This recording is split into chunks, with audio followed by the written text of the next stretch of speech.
হে hello everyone, কেমন আছো সকলে? আশা করি সকলেই ভালো আছো। তো মাই সেলফ মেকআপ আর্টিস্ট তানিশ্রিয়া। আমার এই ব্রাইডকে তোমরা প্রথমে চিনে নিয়েছো, ওকে আমি বিয়ের দিনও সাজিয়েছিলাম। তো ওর বিয়ের দিন মেকআপটা কত টাইম লাস্টিং করেছে, কিরকম হয়েছে, ও পুরোটাই নিজের মুখ দিয়ে বলবে। আর আজকের মেকআপটা কিরকম লাগে তুমি আমার এসে পুরোটা বিয়ের মুখ দিনও দিয়ে বলো, সেজেছিলে, তোমরা শুনে কিরকম নাও। লাগছিল মেকআপ করে? ভালো লেগেছিল আমার। আর মেকআপ কত টাইম লাস্টিং করেছিল? মর্নিং পর্যন্ত লাস্টিং করেছিল। তোমার একদম মানে বাসি বিয়া পর্যন্ত না? হ্যাঁ, থ্যাংক ইউ সো মাচ আজকের জন্য।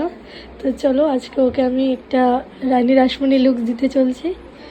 ও আমাকে আগে থেকে ফোন করে বলে রেখেছিল যে ও রানী রাসমণি লুকস অল্প সিম্পল টাইপের সেটেল কিছু একটা মেকআপ করবে, বেশি বেশি হিজিমিজি কলকা টলকাও কিছু করবে না। তো আমি ওকে ওর মতনই সাজানোর চেষ্টা করছি। তো ওর স্কিনটা এতটাই ভালো ছিল যে ওর স্কিনে কাজ করতে কোনো প্রবলেমই হয় না। কিন্তু অনেকেই বলে যে মেকআপটা একদম সেটেল চাই, কিন্তু তার জন্য তোমাদের স্কিনটা প্রিপারেশন করা অনেকেই জরুরি। আগের থেকে তোমরা স্কিনকে যত্ন করবে, তাহলে তোমরা সেমভাবে মেকআপ নিজের স্কিনও পাবে। তো সবচেয়ে থেকে বড় কথা হলো তোমরা আগে স্কিনের যত্ন নাও, তারপরে মেকআপটা সেটেল হবে, না হলে তোমাদের স্কিন অনুযায়ী মেকআপ হবে। তো ওইটা মাথায় রেখে সবসময় কাজগুলো করতে হবে তোমাদেরও আর আমাদেরও।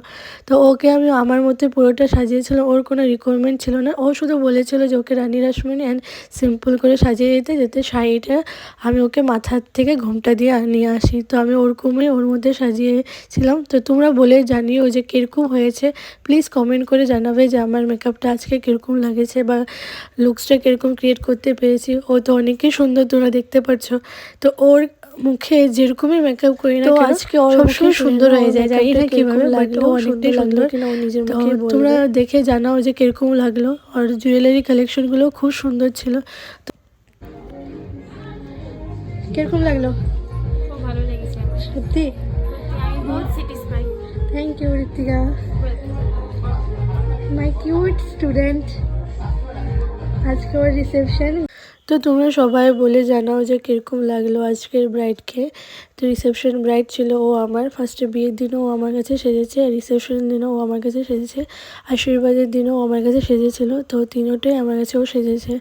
ওর আশাই ছিল যে ও আমার কাছে সাজবে বলে। তো thank you so much Ritika, তুমি যদি ভিডিওটা দেখো তাহলে অনেকে তোমাকে ধন্যবাদ জানাই যে তুমি আমার কাছে সেজে এতটা স্যাটিসফাই হয়েছো। আমার তো অনেক ভালো লাগলো। তো তোমরা সবাই কমেন্ট করে জানিও যে কীরকম লাগলো। নেক্সট ভিডিওতে দেখা হবে, বাই বাই।